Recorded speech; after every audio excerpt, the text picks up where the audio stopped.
Okay, Daniel, start us off with Rory, please. Rory, welcome back to Atlanta. Thank you. Is it good to be back here, man, in a place where, I mean, we're coming up on the 10-year anniversary of your fight with Che Mills, which was one of your most destructive performances ever. It's literally been slightly over 10 years. Is it good to be back here? Yeah, I got good memories fighting here last time, so looking to keep the momentum going. Is there a bit of deja vu? Because last time you fought here, it was against a European kickboxer. Now you come back, and again, it's against a European kickboxer. Does that kind of bring back even more memories? Never thought of it, to be honest, but I guess I'll go out there looking to do the exact same thing as last time. So you've literally been in there with all the biggest names of this sport. So how do you stay motivated when now you got these less established guys, but they're just as hungry and they want to make a name off you? Well, I'm looking to be the PFL champion. That's a goal that I'm setting out for. So whoever it is along the way, if they've made a name for themselves or not, every fight for me is a title fight. So I'm going out there with that attitude, and that's what motivates me. Awesome. Well, Rory, it's great to have you back in Atlanta. Best of luck Friday, and I look forward to this fight. Thanks. Salvador. Hey, Rory.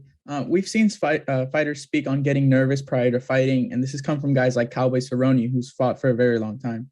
So for you, is this something you find happens prior to entering the cage, given all of your experience? Yeah, you get the nerves, but they're good nerves. I don't necessarily get like fearful, but I have the natural nerves that well up inside you, those butterflies, that you're about to do something dangerous.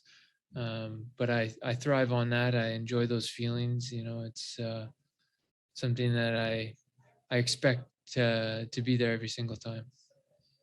And this is the quickest turnaround you've had under the PFL banner. How are you feeling with having back-to-back camps so close to each other?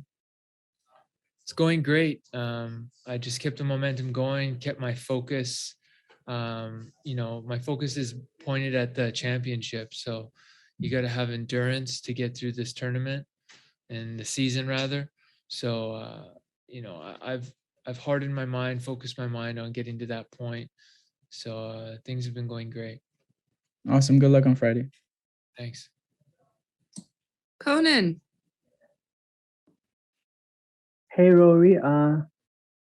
First, could you please reveal to us what you eat during cheat days, or what are your cheat meals? I like pasta, pizza, things like that. Okay. What do you usually do one night before or one day before fight night? The night before, just eating my good food after weigh-ins, and talking to my team, my coaches, and just getting my mind right for the fight tomorrow. All right, just one more question. When you're not fighting or preparing for a fight or not training, what usually keeps you busy? I'm pretty much training all the time. Outside of training, I spend all my time with my family, my kids, my wife, and that's pretty much it. All right, thank you and good luck, Rory. Thanks. Danny. Segura.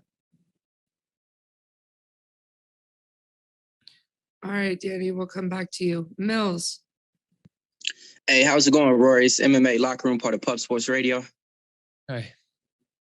I just wanted to ask you something. So it seems like the goal is always just to win, but out of your last 2 or 3 fights, some didn't go your way and went the other way by the judge's decision. It seems like you didn't waste no time, though. You got out there and got that first round submission. Did something change after your last 3 fights, the way that they went, or are you still going out there with the same game plan?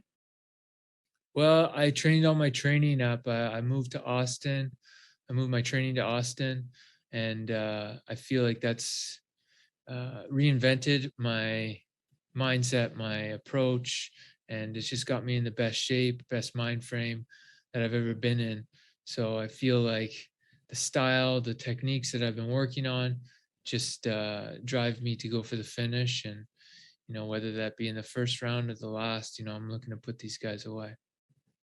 Got you. And then, do you have time? I got a good MMA dad joke for you. You got time for one? Go for it. All right. Why did the black belt get arrested? I don't know. Tell me.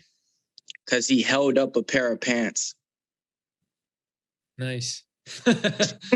No, I just wanted to get you laughing, man. That was it, man. Every single time you're on here, you're always so serious. I just wanted to get a laugh from Rory MacDonald. That was it, and I got one, man. Appreciate All you. right. Can't wait to see you go out there this Friday. All right. Thanks, man. Danny, are you with us? Yes, I am. Awesome. Hey, Roy, so you were saying you moved your training camp to Austin? Yeah. For how long have you been doing that? For this season? I started going there in February. Okay. And who are you training with out there? John Donaher at New Wave and Tim Kennedy and his group of guys. Nice. And how'd you make the connection? How'd you decide to go over there? I just felt like, even like before COVID hit, that I should go check out what Tim's doing in Austin. I had messaged him to connect and start training, but COVID kind of blocked travel for a while. And then I was in Florida because I had made established a relationship with Henry Hooft and the guys there. So I moved to Florida for the first season at PFL because I knew I could train there in freedom. And then after the first season, I felt like it was time, now that the border was open, to go check out what was going on in Texas. And I just fell in love with it. Just felt like that was where I needed to be. And the more I kept going and going, I just kept getting better, seeing improvements, and it's just been the best thing for me. Yeah, and I know your first season under PFL didn't go as you wanted. But what are some of the lessons that you take away from that first run that you've been applying on the second season? Yeah, so I think addressing my fitness, my diet, and just working more on my jiu-jitsu, I think were some key takeaways, and I've seen a lot of improvements in those areas. Yeah, and you got a first round finish. Is it almost relieving in a way, knowing that like you got 6 points in the bag, and this time around, you're obviously looking for the win, but you almost got a spot screwed.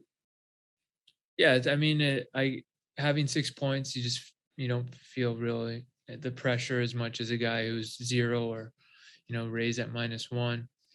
Got a little bit more pressure behind you, but just going in there looking to do the same thing to every one of these guys, not focus too much on the points, but that's easier now that I'm at the top of the leaderboard to say, Yeah.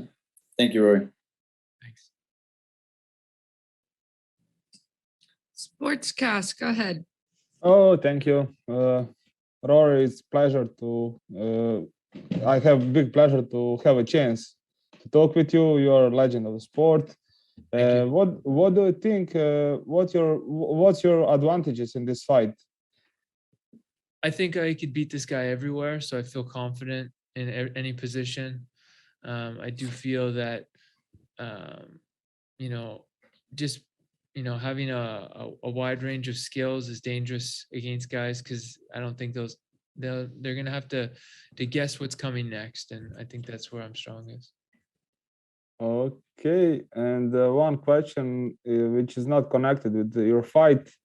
Obviously, you watched UFC last weekend. What can you say about the new generation who is coming to town, especially in welterweight division? You have Sean Brady, you have Shavkat Rakhmonov, Hamza Chimaev, and also Kevin Holland is front of the door of the top 15. What can you say about the next generation in welterweight division in UFC? Yeah, it's great to see so many great welterweights rising. New names coming up to the ranks. Welterweight never seems to die out though. There's always fresh blood. It seems like that new and exciting guys, are always coming up. It seems it's never a boring division. So it's nice to see these new guys coming in and mixing it up. You mentioned you worked with John Danaher. Can you said something more about him? Because I talk with my friends who love MMA and also Jiu-Jitsu. They mentioned me the John Danaher as a great guy and one of the biggest philosophers in the game. What you can said about John Danaher and how good to cooperate with him for a long time. Yeah, it's a huge blessing for me to work with John. I think he is just an amazing coach. He has a great ability to pinpoint what I need to work on and help me realize how to focus in on that and chase after it so that I could be the best version of myself. So he's a crucial part of my success and my advancement in the sport. Thank you for your time. Please next. Jamie, go ahead. Hi, Rory. Jaime Barrios from MMA Fan 507. Rory, in July 2015, you was part for, in my opinion, what is in the biggest welterweight fight in MMA versus Robbie Lawler. That was an iconic fight.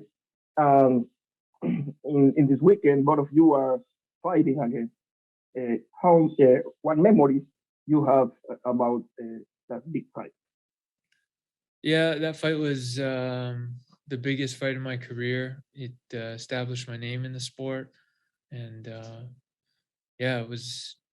People still to this day bring it up, and I constantly see the highlights of that fight still to this day pop up. So it's been a great journey since that fight, and yeah, it's pretty interesting that we're fighting both on the same weekend.